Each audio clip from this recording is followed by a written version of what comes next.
Halo teman-teman, kita balik lagi di channel Ribut. Untuk review kali ini datang dari perfume designer. Kita langsung masuk aja. This is Carolina Herrera Bad Boy Cobalt Electric Parfum. Oke, untuk bentuk botolnya saya suka banget presentasinya. Dia sama seperti flanker-flankernya Bad Boy gitu ya, ala-ala petir gitu. Cuma emang membedakan dari warna si botolnya aja, yang mana kalau si Cobalt Electric ya, itu dia gradasi, sebenarnya bening ya basicnya, cuma gradasi dari bening ke biru gitu, habis itu ke ungu, baru ke warna yang paling gelap gitu teman-teman. Oke, kita langsung masuk aja ke scent profile-nya. Untuk top notes-nya di sini ada lavender, pink pepper. Untuk middle note-nya di sini ada plum, geranium. Dan untuk base note-nya di sini ada vetiver, cedar, truffle, dan oak gitu teman-teman. Oke, seperti biasanya di tangan kiri saya ini udah ada base note dari si Cobalt Electric. Nanti di tangan kanan saya akan ada initial touch middle sampai ke base note-nya lagi. Let's retry. Bismillahirrahmanirrahim.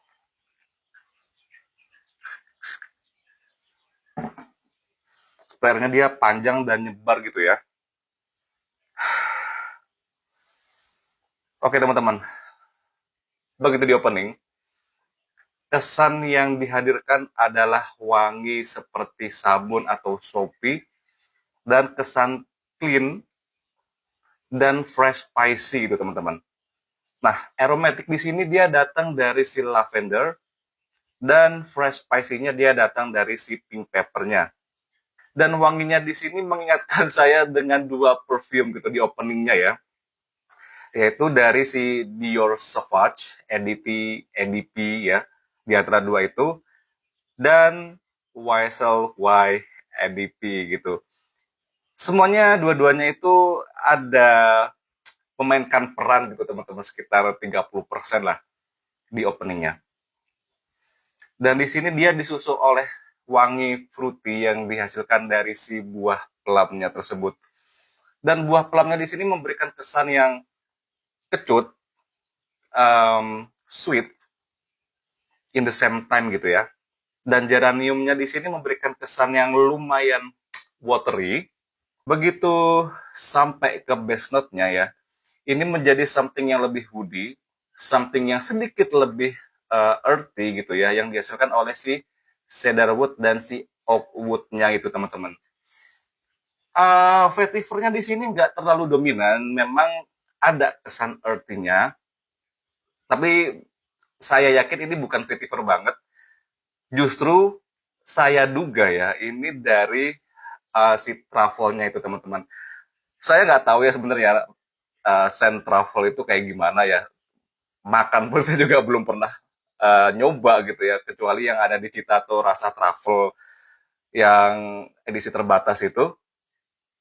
Bisa jadi ya, karena si truffle itu kan dia habitatnya ada di bawah tanah gitu ya, jadi memberikan kesan yang lebih lebih earthy aja gitu teman-teman. Menurut saya Cobalt Electric Parfum ini adalah perfume yang mass pleasing, perfume yang aman untuk blend by, dan aman banget buat kalian yang sedang belajar perfume gitu teman-teman. Bahkan ya, tadi kan saya sudah bilang ya, uh, begitu di openingnya, ini kan dia tercium seperti Sauvage EDP, dan dikombin dengan YSL Y EDP gitu. Begitu udah sampai ke base note-nya gitu ya, wangi yang tertinggal ini adalah DNA dari Pacoraban Invictus. Which is Pacoraban Invictus itu kan udah banyak banget teman-teman, cloningnya udah banyak banget. Mau dari desainer itu udah ada, mau dari tim teng itu ditambah udah banyak banget.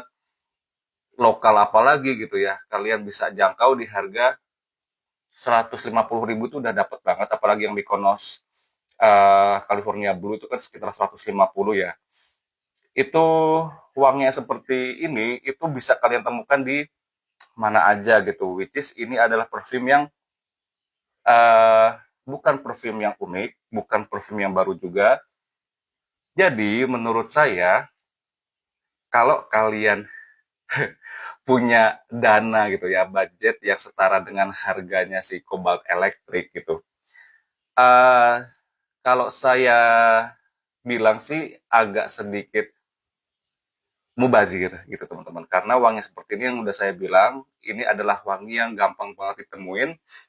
Apalagi wangi kayak Pakora Benefactus itu udah bertebaran gitu teman-teman. Udah banyak banget yang make gitu. Apalagi ketiga parfum yang saya sebutkan ya, ketika di opening antara Dior Sauvage, habis gitu YSL YEDP dan si Paco Rabanne Invictus, mereka itu kan adalah perfume dengan penjualan yang sangat tinggi gitu dan banyak peminatnya. Carolina Herrera itu mencoba untuk membungkus semua perfume, ketiga perfume tersebut itu menjadi satu dan jadilah si Cobalt Electric gitu teman-teman. Kalau saran saya, kalian kalau punya opsi lain dengan harga yang sekian dan pingin banget punya botol gitu ya, kecuali kalau kalian itu punya budget seharga Cobalt elektrik, habis gitu kalian pengen scent yang seperti Pacorban Invictus atau wangi yang clean, wangi yang fresh, uh, kalian bisa batal beli ini gitu ya. Kalau kalian bosen gitu ya dengan botol yang itu aja, kalian bisa coba sih Cobalt elektrik gitu. Cuma kalau kata saya, kalau punya dana yang sama seperti harga si Cobalt elektrik, lebih prefer gitu ya, kalian ambil yang bad boy yang OG gitu teman-teman. Dia wanginya lebih maskulin, memang sama-sama maskulin, cuma memang maskulin si yang versi OG kalau menurut saya ya, lebih maskulin, lebih spice, lebih misterius juga, dan lebih unik gitu kalau kata saya, karena ada hint dari coklat gitu teman-teman. Coba hanya sebatas hint aja, tapi tetap menurut saya lebih signature scent itu, lebih bisa dijadikan signature scent si Bad Boy yang OG daripada yang Cobalt elektrik gitu teman-teman. Jadi semua terserah sama kalian, preferensi sendiri-sendiri.